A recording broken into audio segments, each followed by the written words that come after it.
Hi friends, இப்போ Karthigai Deepam serial ரசிகர்களுக்கு மிகப்பெரிய அதிர்ச்சியான நியூஸ் தான் கிடச்சிருக்கு.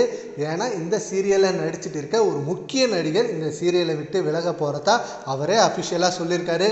இதை கேட்டதும் சீரியல் ரசிகர்கள் ரொம்பவே வருத்தத்தில் இருக்காங்க. ஜீ தமிழில் one of the best serial அப்படின்னு பார்த்தாலே கார்த்திகை தீபம் சீரியல் தான். இந்த சீரியல் சீசன் 1 மிகப்பெரிய வெற்றி அடைஞ்சது. அந்த வெற்றியினாலே சீசன் 2வும் ஆரம்பித்தாங்க. அண்ட் சீசன் 2வும் இப்போ 1200 எபிசோடுக்கு மேலே வெற்றிகரமாக ஓடிக்கிட்டு இருக்கு. இப்படி இருக்க இந்த நேரத்தில் இந்த சீரியல் ரசிகர்களுக்கு இடையே இப்போ வந்த நியூஸ் என்னன்னா, நடிச்சிட்டு இருக்க மெயின் ஆக்டரான கார்த்திக் ராஜ் அவர்கள் இந்த சீரியலை விட்டு விலக போறதா ஒரு நியூஸ் கிடைச்சிருக்கு. இந்த நியூஸால ரசிகர்கள் ரொம்பவே அதிர்ச்சி அடைஞ்சிருக்காங்க. கார்த்திக் ராஜ் இல்லைன்னா எப்படி நாங்க சீரியல் பார்க்க முடியும்? ஆல்ரெடி ஜீ தமிழ்ல செம்பருத்தி சீரியல் டெலிகாஸ்ட் ஆனிச்சு.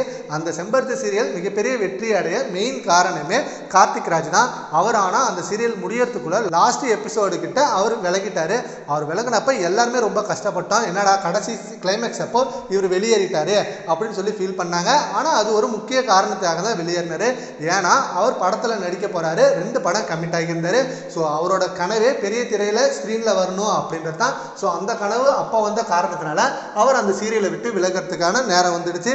இப்போ அதே போல கார்த்திகை தீபம் சீரியல்ல இருந்து விலகிறதுக்கு மெயின் காரணமும் இன்னொரு பெரிய பட்ஜெட் படத்தில் சினிமாவில் நடிக்க நல்ல வாய்ப்பு கிடைச்சிருக்கு. அந்த ரோலை யூஸ் பண்ணிக்கிட்டாருன்னா கண்டிப்பா அடுத்த ரோல் மிகப்பெரிய இடத்துல கிடைக்கும். அதனால இந்த வாய்ப்பை தவற விடக்கூடாது அப்படின்னு பிளான் பண்ணி இந்த சீரியலை முடிச்சுட்டு போறதா இல்லை இப்பவே கிளம்புறதா அப்படின்னு பேச்சுவார்த்தை பண்ணிட்டு இருக்காங்க.